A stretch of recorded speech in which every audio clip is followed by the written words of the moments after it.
গাজা পুনর্গঠনের জন্য ইজিপ্ট প্রণীত $53 বিলিয়ন পরিকল্পনার প্রতি সমর্থন জানিয়েছে নেটোভুক্ত 4 ইউরোপিয়ান দেশ ফ্রান্স, জার্মানি, ইতালি ও ব্রিটেন। শনিবার এক যৌথ বিবৃতিতে ওই পরিকল্পনা বাস্তবায়নে নিজেদের আগ্রহের কথা জানান দেশগুলোর পররাষ্ট্রমন্ত্রীরা। বিবৃতিতে বলা হয়, ইজিপ্ট প্রণীত গাজা পুনর্গঠনের পরিকল্পনাটি বাস্তবসম্মত। এদিকে গাজায় ত্রাণ তহবিল ঢুকতে ইসরায়েল বাধা দেয় সেখানে নতুন করে তীব্র খাদ্য সংকট দেখা দিয়েছে, যার ফলে গাজার যুদ্ধবিরতি ভেস্তে যেতে পারে বলে আশঙ্কা করছেন গাজার বাসিন্দারা। অন্যদিকে শনিবার হামাসের মুখপাত্র আব্দুল লতিফ আল কানু জানিয়েছেন, গাজায় দ্বিতীয় ধাপের যুদ্ধবিরতি নিয়ে আলোচনার জন্য ইজিপ্টে রয়েছে হামাসের একটি প্রতিনিধি দল। গাজা পুনর্গঠনের বিষয়ে আলোচনা করতে গত মঙ্গলবার কায়রোতে বসে আরব লীগের সম্মেলন। এদিন প্রেসিডেন্ট ডোনাল্ড ট্রাম্পের বিতর্কিত প্রস্তাবের বিপরীতে $53 বিলিয়ন একটি বিকল্প পরিকল্পনা পেশ করে ইজিপ্ট। প্রস্তাবে গাজায় জরুরি সহায়তা নিশ্চিত করা, বিধ্বস্ত অবকাঠামো পুনর্গঠন করা এবং দীর্ঘমেয়াদী অর্থনৈতিক উন্নয়নের ওপর গুরুত্ব দেওয়া হয়। শনিবার সেই প্রস্তাবটির প্রতি সমর্থন জানিয়ে তা বাস্তবায়নে সহযোগিতার কথা জানায় নেটোভুক্ত 4 দেশ ফ্রান্স, জার্মানি, ইটালি ও ব্রিটেন। এক যৌথ বিবৃতিতে এই পরিকল্পনাকে সমর্থন দেন দেশগুলোর পররাষ্ট্রমন্ত্রীরা। বিবৃতিতে বলা হয়, গাজা পুনর্গঠনের একটি বাস্তবসম্মত সমাধান এই পরিকল্পনা।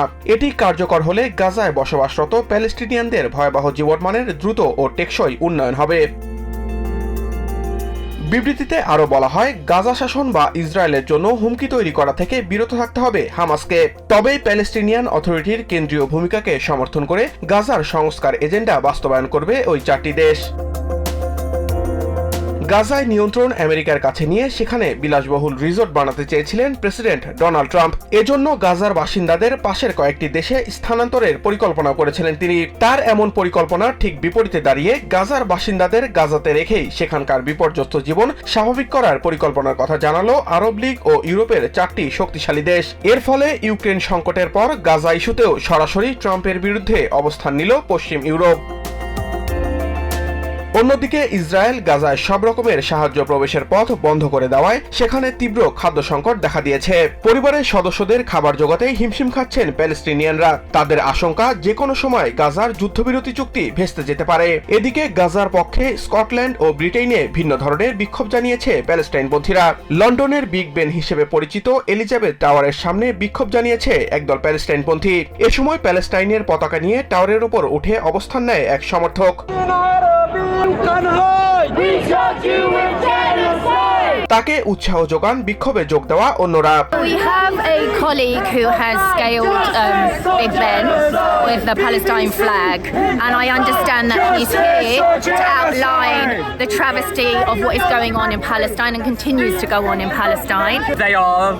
They are the brave one, and they are certainly they are part of all of us.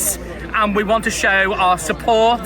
আরেকদিকে প্রেসিডেন্ট ট্রাম্পের গাজা দখলের সিদ্ধান্তের বিপরীতে ব্যতিক্রমী প্রতিবাদ জানানো হয়েছে। ট্রানবেরিতে অবস্থিত ট্রাম্পের মালিকানাধীন একটি গলফ মাঠে বিক্ষোভকারীরা বিশাল হরফে লিখে দেয়, গাজা বিক্রির জন্য নয়।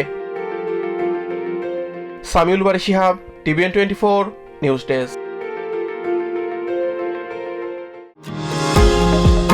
নিউ ইয়র্ক থেকে সম্প্রচারিত TVN 24 টেলিভিশন বিশ্বজুড়ে বাঙালির কণ্ঠস্বর।